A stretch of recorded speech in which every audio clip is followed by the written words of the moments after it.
es el doctor Daniel Sabzai, es abogado de la UBA, con posgrado en la Universidad de Derecho de la Universidad de París, casa de estudios en la que se desempeñó como docente, profesor titular de Derecho Constitucional en la UBA, director de carrera de posgrado especial de Derecho Constitucional en la UBA, presidente de la Asociación Argentina de Derecho Constitucional, presidente del Consejo Consultivo de la Fundación Ambiente y Recursos Naturales, vicepresidente del Instituto Iberoamericano de Derecho Constitucional, y aquí hemos hecho un feroz recorte de currículum también. Disculpas, doctor Safari. Está totalmente Excelente, disculpado. doctor, bienvenido.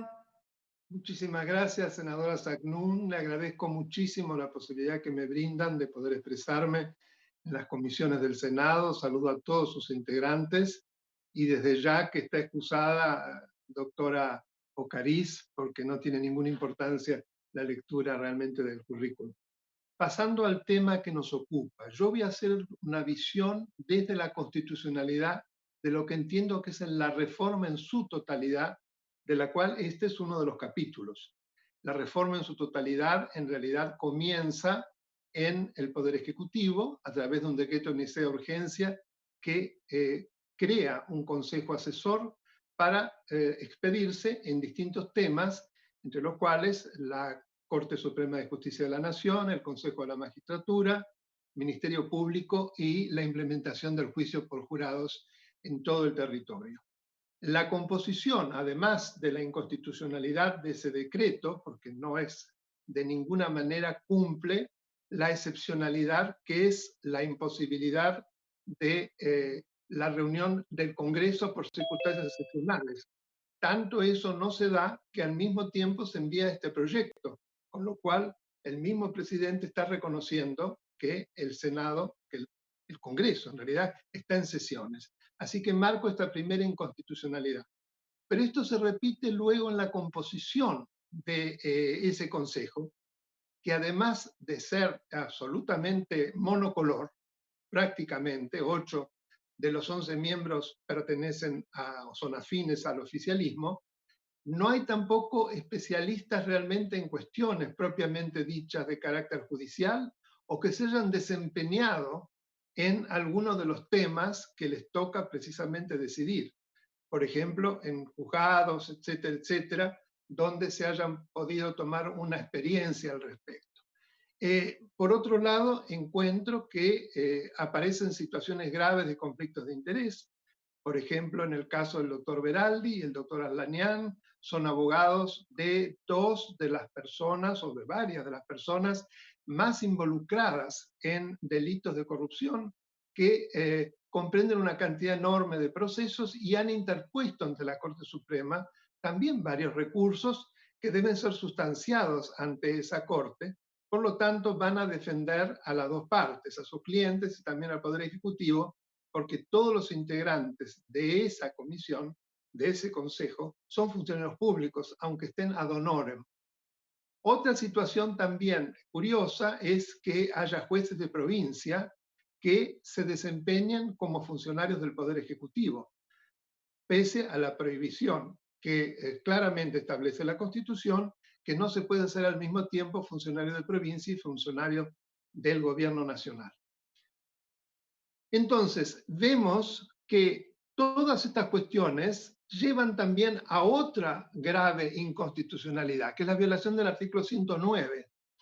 Con la existencia de estos dos defensores que actúan de una manera tan curiosa, dos bandas, el Poder Ejecutivo está interviniendo en causas judiciales pendientes y el artículo 109 se lo prohíbe expresamente. Por otro lado, debo expedirme sobre la voluntad de modificar el número de miembros de la Corte, que es lo que ha surgido de tantas conversaciones, inclusive de la expresión de varios de los miembros del Consejo que se han expedido a favor de la ampliación del número de miembros. Al respecto, y porque no tengo mucho tiempo, quiero citar lo que un gran experto en el tema, el doctor Alfonso Santiago, acaba de decir en una entrevista en donde dice que lo revolucionario en este tema sería mantener el número de miembros, porque se da algo muy curioso. Todos los miembros de la Corte provienen de la designación de 3 presidentes diferentes, lo cual prácticamente nunca ha existido en la historia democrática argentina, donde cada presidente prácticamente se ha hecho la corte. Eso lo destaca muy bien el doctor Pablo Manili, otro especialista en temas de Corte Suprema, cuando da, fíjense ustedes, esta nota tan interesante. En Estados Unidos, de cuyo sistema hemos tornado nuestro sistema de corte, las cortes se las conocen por los nombres de los presidentes de las cortes, empezando por la primera, el juez Marshall. En cambio, en la Argentina se las conoce por los nombres de los presidentes de la República, durante cuyo transcurso esas cortes se desempeñaron. Qué curioso, ¿no? Ahora se da la posibilidad tal vez de que se conozca con otro nombre esta corte y parece que la quieren ampliar, le quieren modificar su modalidad de actuación, la quieren tornar no una guardián de las garantías constitucionales, sino transformar en una suerte de cuarta instancia, dividiéndola en salas y con fueros. Parece que el fuero penal tendría mucha importancia porque vemos que hay 4 penalistas en ese consejo, y en ese caso es muy sospechoso también, porque esa sala penal, ¿cómo se querrá que actúe? ¿Se querrá que actúe pronunciándose de manera separada y con 2 de sus 3 miembros, si se extendiera a 12 el número de miembros total, sería suficiente para tomar decisiones?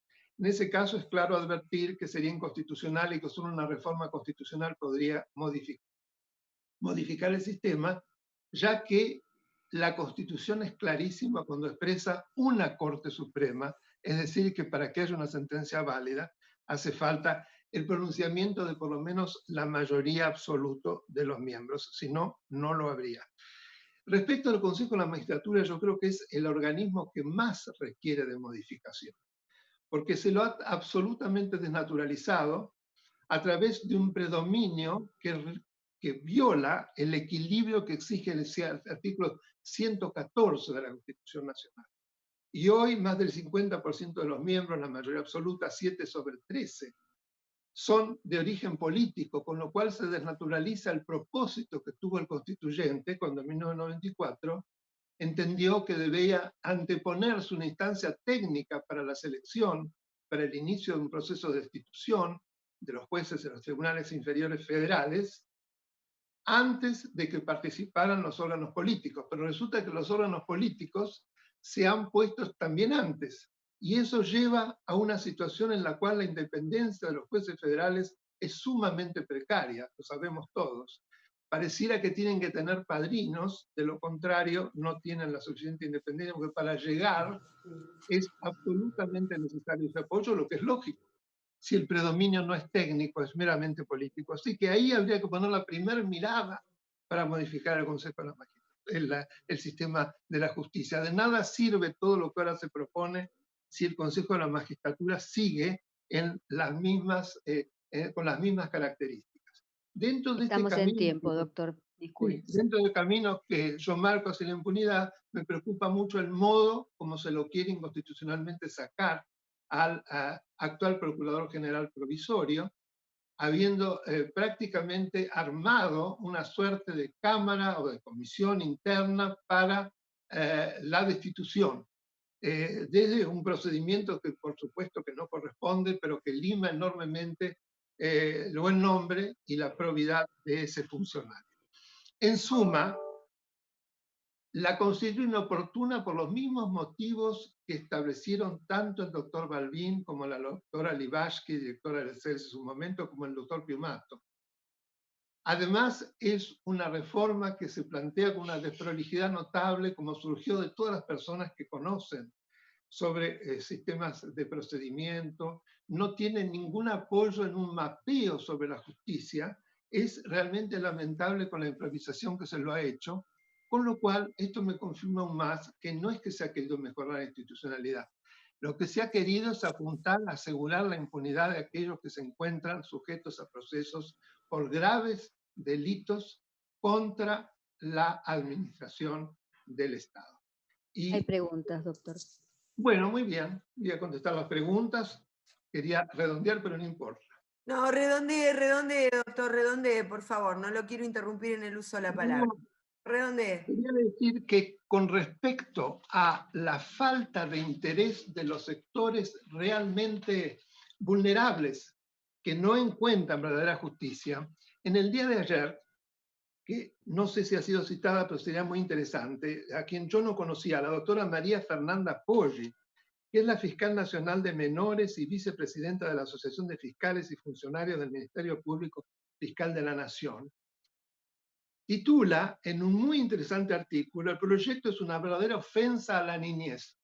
¿Por qué? Porque ella demuestra que se quedaría disuelto, tal como se va a dar la evolución o involución de la actual justicia nacional de la capital, el fuero de menores de la justicia nacional, que es el único fuero especializado que cumple con los requisitos que establece la Convención sobre los Derechos del Niño, que exige el tratamiento de legislación especial y autoridades de aplicación especiales para el tratamiento precisamente de los infractores adolescentes. Es decir, que entraríamos ya por esta omisión en un serio problema de inconvencionalidad.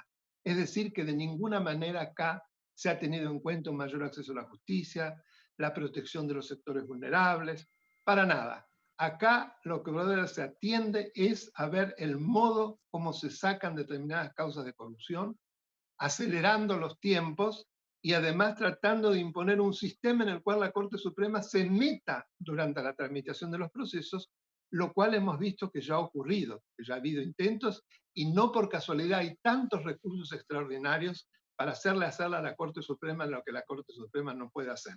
Es decir, revisar y controlar lo que los jueces hacen en las instancias inferiores durante la tramitación de las causas. Muchas gracias, doctor. por el tiempo que me ha permitido completar. Gracias, doctor. Tiene la palabra el senador Parrilli para